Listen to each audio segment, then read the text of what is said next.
तुमचे जाणट्यांक आणि तुमचे सगळ्यांचे जिवाक सांबाळात, कारण आता सांगोडाच्यान दोग जाण मातशे उदकान पडिल्ले आसा आनी प्लीज आपल्या जिवाक खंय त्रास जावपाक जायना, काळजी घेयात आणि लक्ष दियात.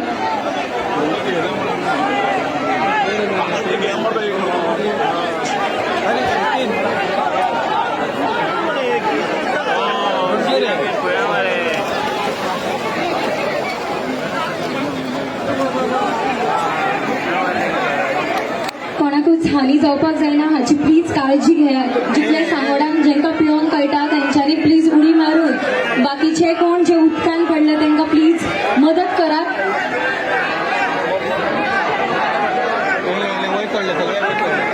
आणि प्लीज जेंकां पिवंक कळटा तेंच्यांनी प्लीज एकदा उडी मारून पळयात की कोण जर भितर उरला जाल्यार, कारण